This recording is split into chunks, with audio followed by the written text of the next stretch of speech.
Welcome to the podcast, Your Future in Sales and Marketing, the podcast that helps you make great career decisions.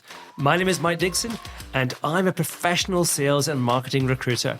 I love what I do, but my biggest frustration is seeing too many people not realizing their career potential.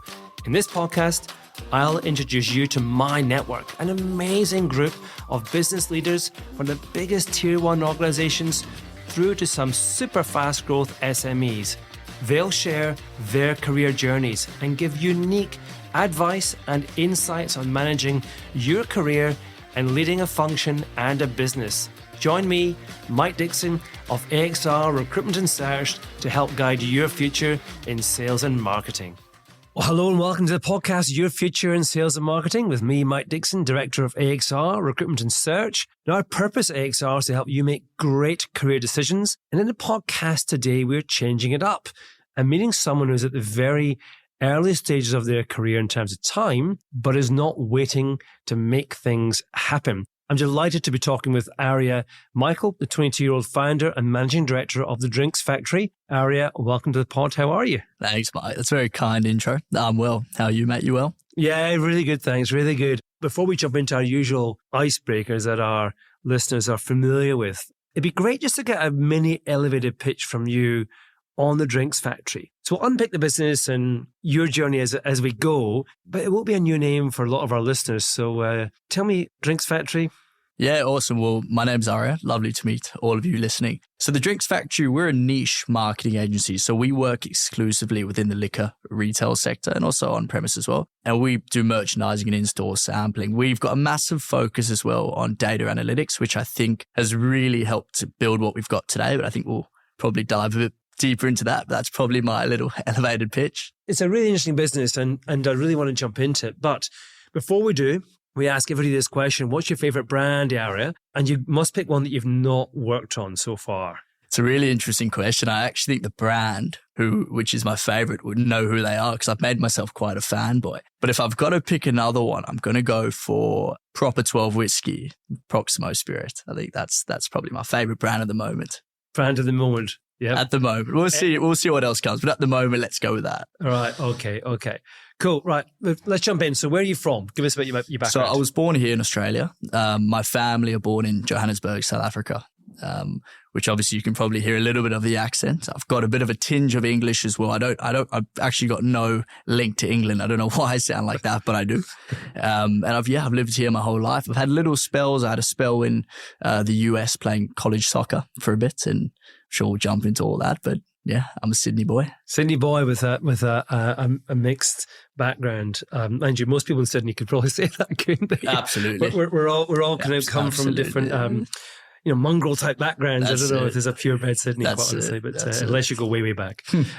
So you're the youngest person we've had in the pod by quite some way, I reckon, Ariah. And now I was going to say under the age of 35, probably nobody, but I might have just offended a few of our previous guests. I don't know. But why did you want to come on? Because you approached me. Yeah, I did. To be honest with you, I've got a little bit of a message. I think, being so young, and actually I'm obviously at the start of my journey, but what is really important to me is for people to give it a crack. I don't think I'd be in the position I'm in today without giving it a crack. And, for university students coming past their final year or maybe you're, stuck in that middle block of your career, you're not too sure what to do, but hey, let's talk about it today. Let's give it a crack. And I guess we'll jump deeper into that. Yeah, I was thinking of a theme for this pod. I said, look, don't wait, but it could be give it a crack as well. Equally good. Okay, so I want to just understand what drives you a little bit. To just figure out, what you're doing, why you're doing it, because you've followed quite a different path since an early age. And you looked destined for football stardom at one point, and that was your very much what you were doing growing up, as you mentioned briefly earlier on. So maybe just summarize the football career first of all. Yeah, so I think I'm obviously an avid football lover and a good player. At least I think these days I'm not as good as I used to be when I was a bit younger. I grew up just playing at my local club, and I kind of went through the ranks playing in the National Premier League. So I played a few clubs, RPA, Leichhardt Tigers, Sydney Olympic, Blacktown City. Then when I was 17, I finished school, and I've had a spell over in the US in the college system. And I think football, to be honest with you, is pretty much, it plays a massive part in who I am today. I think football, what it teaches you is discipline. I think it teaches you responsibility.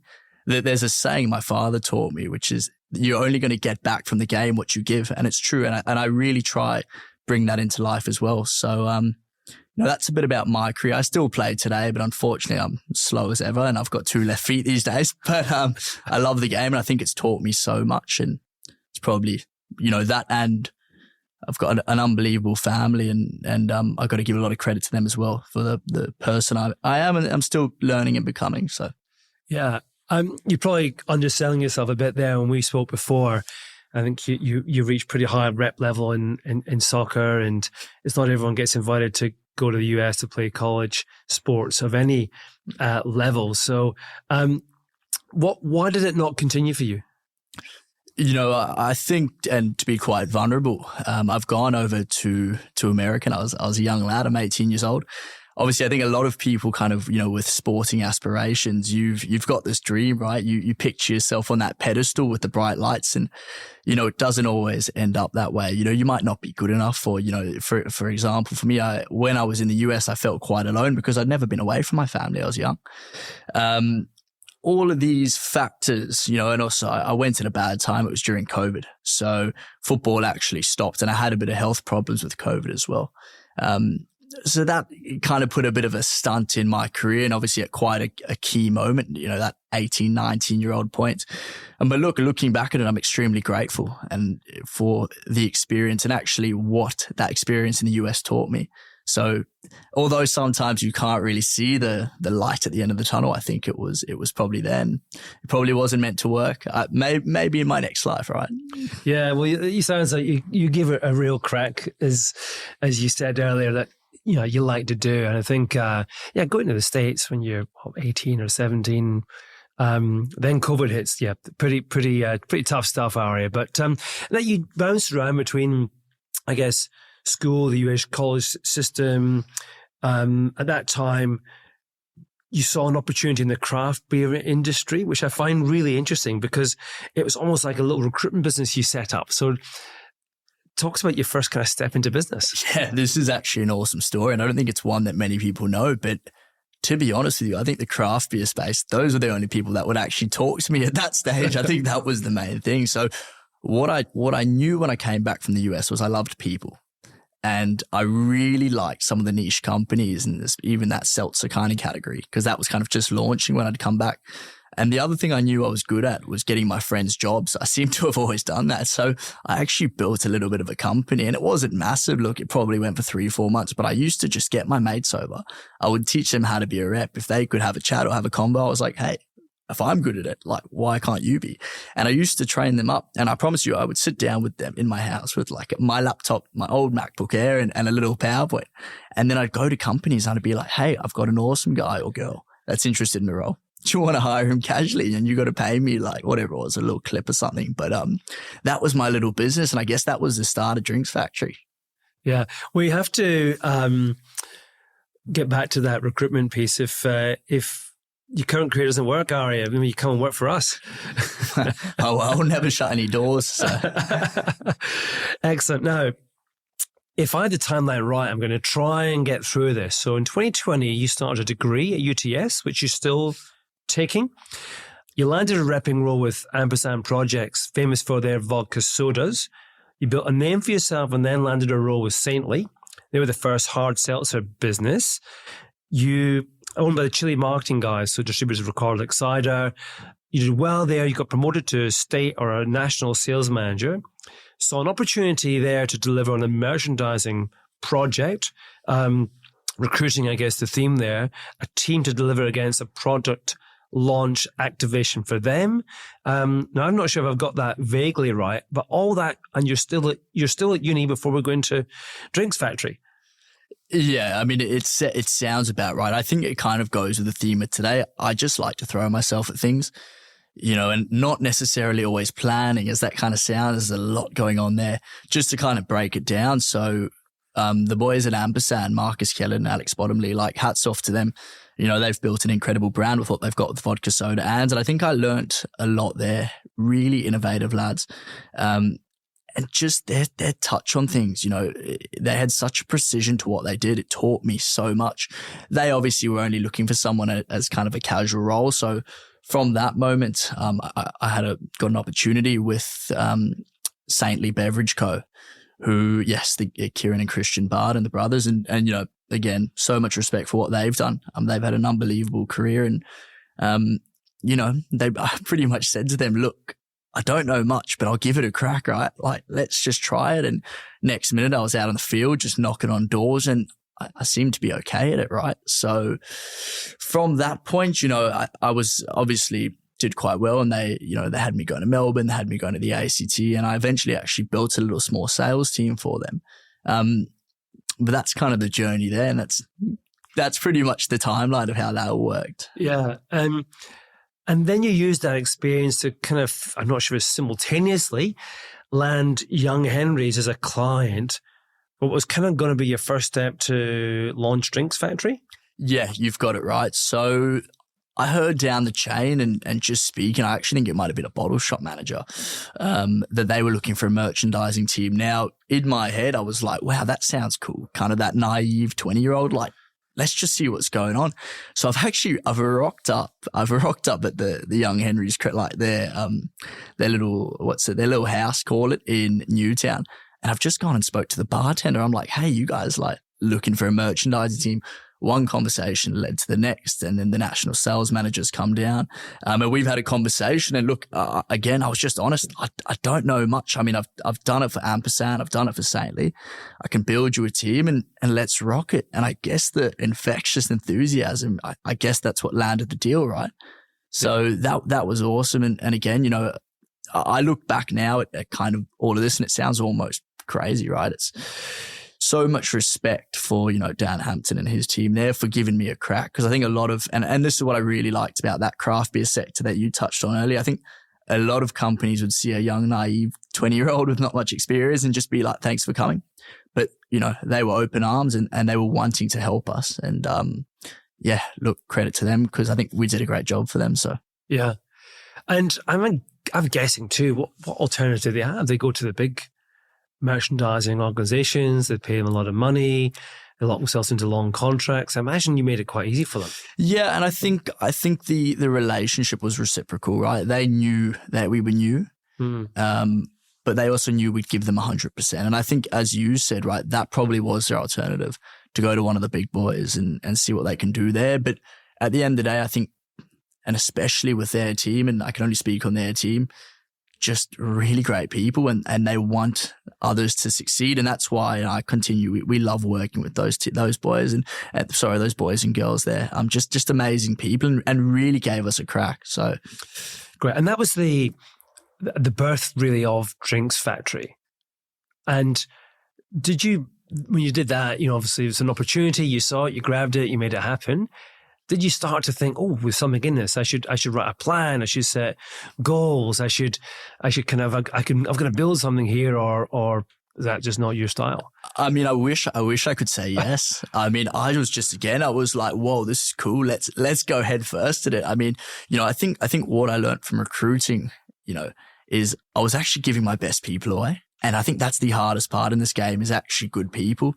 So I was like, well, now I've kind of built a team. Let's just keep trying to get more clients. So I just tried new things. I would, again, just rock up the breweries and try and chat, or I'd send emails, or I'd make calls. And I guess at that point, look, there was a little bit of structure to the madness. It wasn't all just like, let's throw everything at it, because I obviously knew I had limited funds. I had limited resources, so you've got to be quite specific. But I guess that really was the start to what I think is something quite special today. Yeah. So clients 2, 3, 4, and 5, was it a case of you had a rough idea who you wanted to target at least, and or was it just, this is the sector I want to play in? Yeah, I knew it was the sector I wanted to play in. I think the big thing at that point for me was that there was no clash. So I wasn't working with companies in the same category, because at that point we were also supporting with sales, right? So for me, it was quite important that I kind of steered towards people that there's not going to be a conflict. We also did, to be honest with you, we made quite a noise with that Young Henry's project. So again, I think that infectious enthusiasm hit the street and we built a little bit of a following and yeah. Yeah, that was fantastic, and we'll continue with it. But did you see then, Ariah, there was like barriers to growth, or was it just full steam ahead? Let's just crack on. Do you know, I think a big thing for me and the way I try to live my life in full transparency is I like to look one day at a time, 1 foot forward each day. So of course, there are these lingering thoughts like what if, but I look at it, what if it goes well, right? Like what if it goes well? And that's the way I try to live. So of course there were barriers and these things are difficult, but I try to keep that optimistic viewpoint. Like what if it goes right? How beautiful could this story be? So. Do you know, I find I live life as an optimist as well. I just think it's so much easier. And I think if I was surrounded entirely by optimists, I think it'd be crazy. The world would be mad, right? I've got to be reined in by, I call them pragmatists, but more pessimistic individuals. Yeah, absolutely. But I think if your mindset is purely why not do something and looking for the worst case scenario, you don't do anything. You get stuck. So I'm all for that optimism and what can be as opposed to what can't be. Yeah, so absolutely. So let's kind of practically, now you do compete against big established national or state-based merchandising firms. How does that kind of go? How do you differentiate yourself from those guys? Yeah, and absolutely all respect to them as well. I think they've done some fantastic things, and obviously being quite a young company, we do obviously look at what they're doing and some of the things that they've built. I think one of the main things for me is obviously Drinx Factory. I believe we're in our own lane, so I don't compare against them. If my team, if we can be better than we were yesterday, we're moving in the right direction. So I don't like to compare as the first thing, but I think something that we've really built on, which has been one of our strengths, is our data analytics.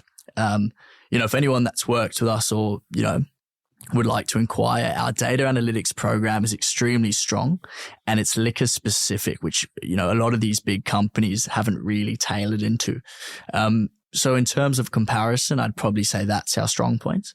But again, I can only look at what we're doing and better ourselves and our team day by day. That's interesting. So despite the fact you're new to the marketplace and not as large as some of the big guys at Strikeforce and so forth, you've developed products from an analytics point of view that are actually creating value that are unique to your business and your clients in the marketplace. So just describe what you mean by analytics in your world. Yeah, absolutely. So I don't want to touch too much on it because obviously there's a lot of people listening and would love to have a chat, so come inquire. But what we've developed, brief overview, is an individual program which tells companies and brands exactly how they're looking across national retailers, across on-premise venues, whether that's to do with their ranging, their ticketing, their pricing. It really dives deep into a state, national and a store-by-store breakdown.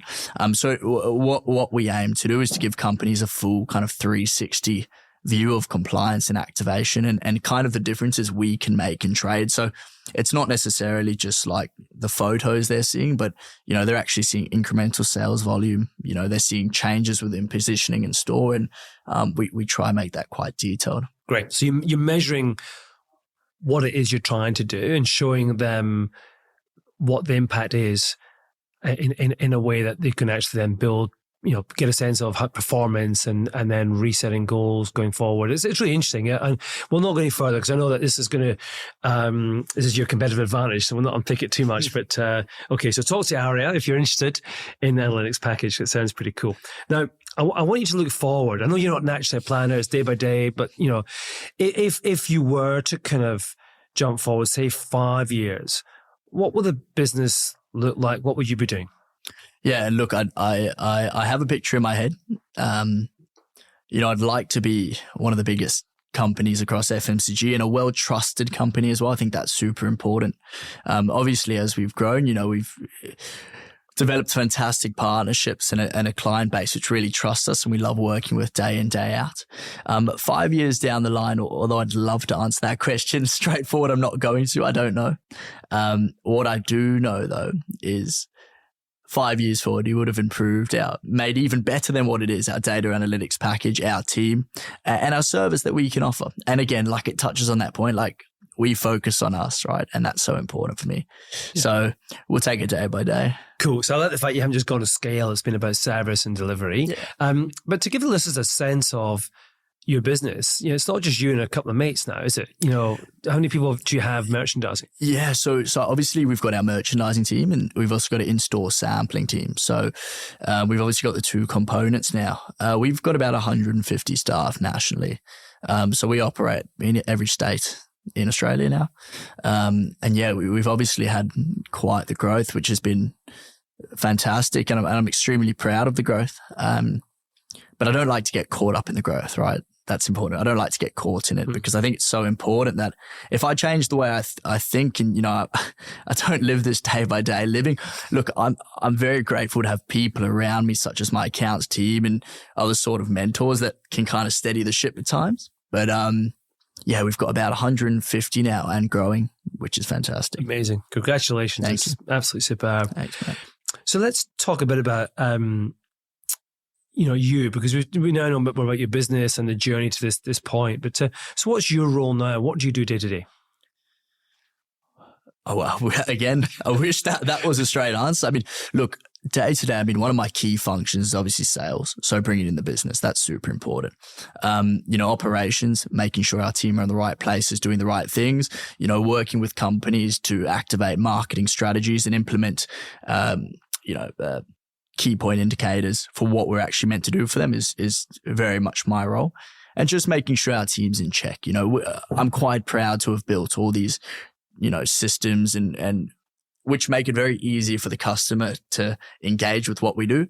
But obviously there's a large operation that we run, which needs to be executed perfectly. So I think that's probably my biggest role. Okay.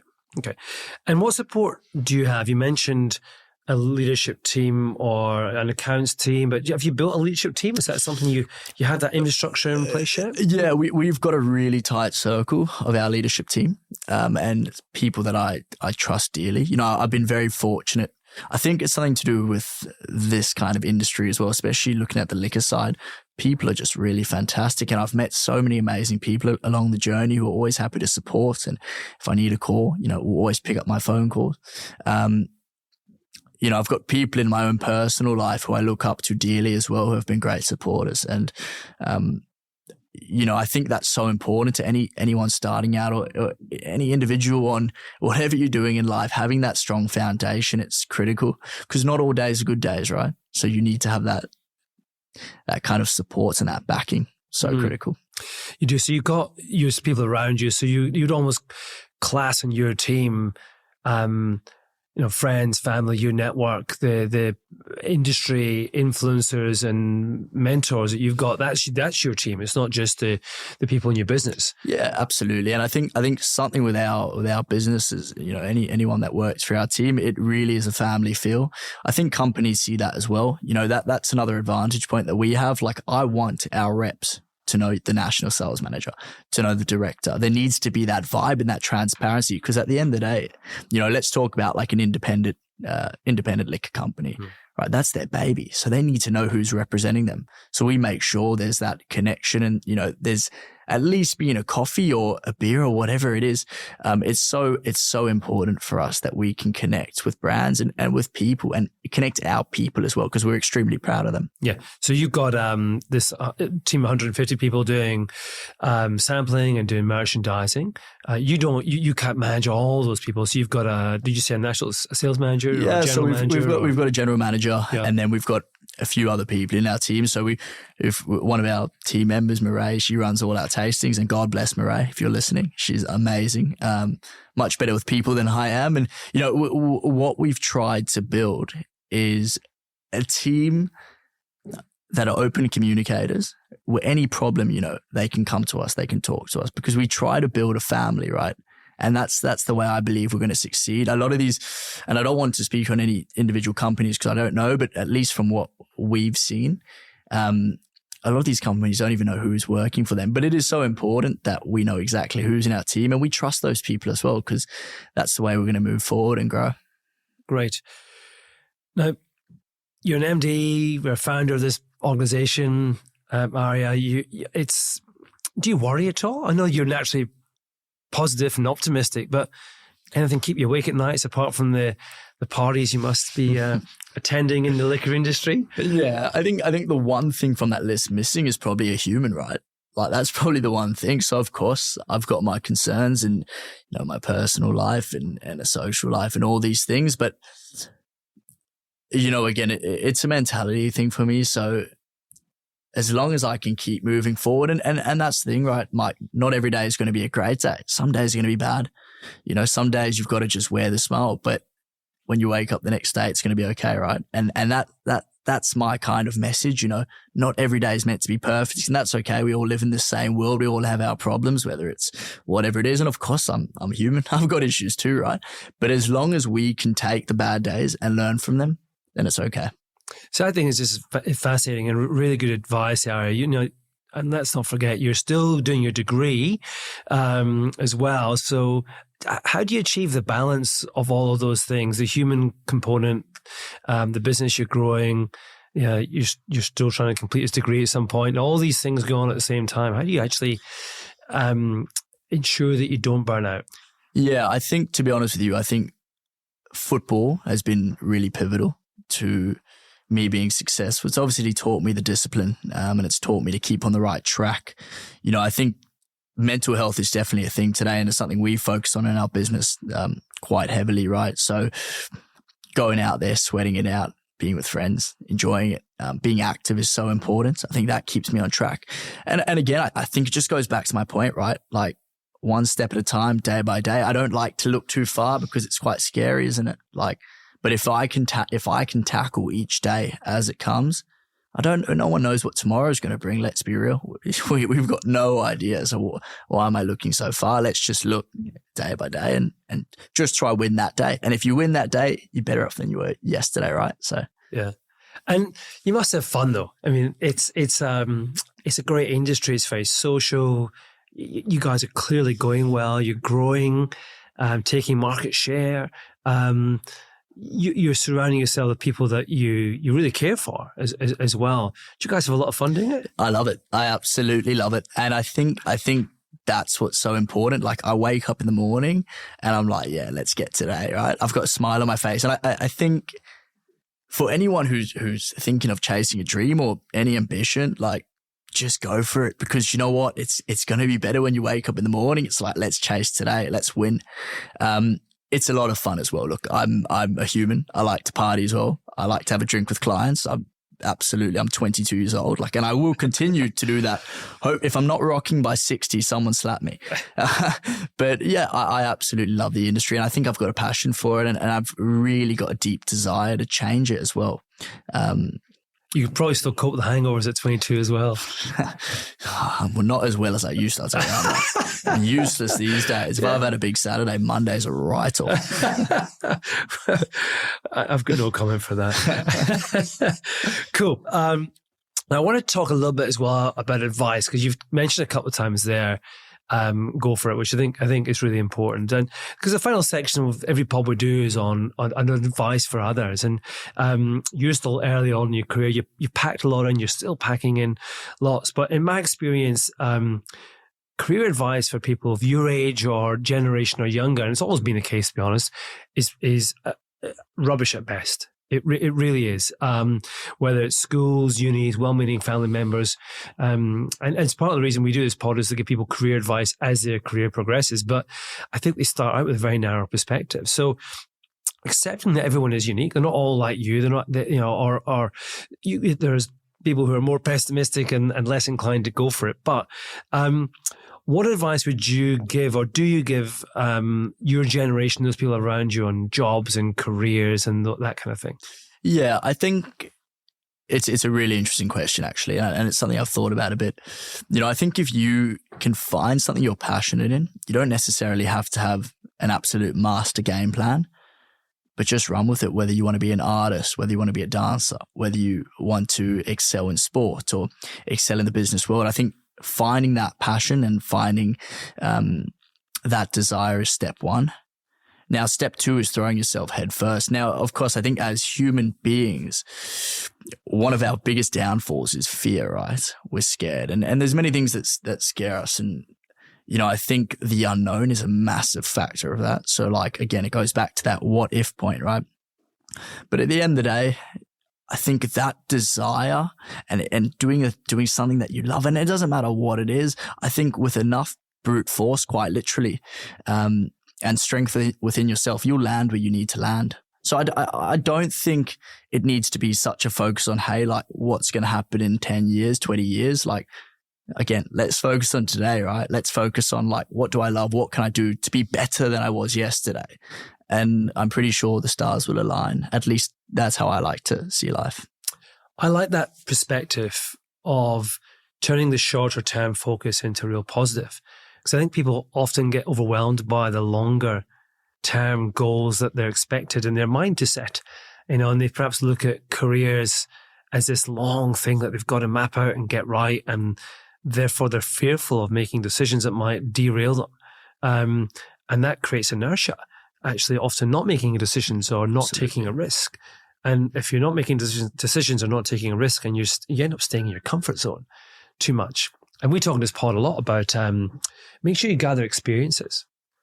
Do things that are different and contrasting, that create perspective and challenge for you, that enables you then to think differently about what opportunities are out there. And it perhaps gives you confidence to try things that you wouldn't otherwise try. So I think using the short term a little bit to take the fear away from the longer term is a very positive way that you've used, I think, your natural mindset there. And I think it's important to note as well, you're not always going to get it right. We as humans are designed to fail, because when we fail, we learn, right? And that's the only way we can grow. So if you give it a crack and you fail, hey, well done. You've got one step further than you were yesterday, right? It's all about growth at the end of the day. And, there's many a times in even my young career where I've absolutely failed. And I look back at it and I'm like, well, I know what to do now, right? I can tell many funny stories, probably not on this podcast, where I've had an absolute nightmare. And I look back at it and I'm like, wow, would have played that completely differently today, but it's okay, right? Because I learned, and I'm a better person and a better businessman and, a better individual than I was yesterday. Yeah. And that's the way to look at it. Yeah, absolutely. It's like a growth mindset. I think, again, put yourself out there. Don't worry about messing it up, because everyone messes it up all the time. When I interview somebody, one of the things we focus on a lot, Ariah, is this growth mindset and how to unpick someone's vulnerability about talking about themselves. Because when they talk about their mistakes and what's gone wrong, that's when you get the real insight into the individual, because they get a sense of how do they learn, how do they rebuild, if they're tenacious, can they demonstrate resilience? And that shows a lot about their potential, not just what they can do right now, what they can go on and do in the future. Absolutely. Now, I want to just, getting towards the end, I want to just talk about your future a little bit more as well. So are you always going to be an entrepreneur? Obviously, I'm not going to be able to tempt you into recruitment, by the sounds of it, but are you always going to be an entrepreneur? Is that always going to be the thread running through you? I think I've definitely got a lot of awesome plans. Even though I'm not much of a planner, I'm definitely a thinker. So I've got some cool ideas. I've got some awesome ideas that I hope one day to launch. And give us a hint. Throw it out there. Starts with a B and ends with factory. How's that? So we've got, and it's not just me. When I talk as a collective, we and my team. Because I'm a strong believer, I'm a strong individual and leader, but I'm nothing without my team. And that's so important to note. So we've got some incredible ideas and plans. And, at the moment, my big picture is obviously growing Drinx Factory, continue to grow the company, continue to grow the people within the company. And I think we'll land in a good position, and let's see what comes. Let's see what life gives us. I've got no idea, but I think it's going to be a cool ride either way. I mean, I'm up for the ride. So whatever comes, let's do it. Yeah. Watch this space. Listen, I hope you get lots of reach outs after this. We've got a great listenership. A lot of people within that consumer FMCG liquor space. Some of you will know your business. A lot more will know it now. So I loved talking with you, getting to know you a bit better, understanding the journey and what the future could look like. And I think your mindset is refreshing and actually really powerful as well, Ariah. So thank you for sharing it with me. It's been great chat. And guys, thanks as always to you for listening. We've got lots more guests to bring you on the pod this year. We'll be hearing very soon from Daniela Stapleton, who's the sales director of Muti, the FMCG superstar of the moment. Jonathan Sully, marketing director of William Grant. I'll make sure he listens to this pod area as well. We've got Tim York on, who's CEO of V2 Foods, and we've got 3 superstar HR directors and a category special hosted by my colleague, Andrew Cannock. And as they say, lots more to come. And by the way, if you like a particular topic, a business or as a leader in your world you think should be in the pod, reach out to me or the team and let me know. Thanks again, Ariah. That was awesome. Thank you for that very much. I hope you enjoyed today's podcast from AXR Recruitment and Search. We're passionate about helping you get the most out of your sales and marketing career. Keep listening as we bring you more career insights and advice from Australia's top sales and marketing leaders. You just can't get this career advice anywhere else. My name is Mike Dickson. See you next time on Your Future in Sales and Marketing.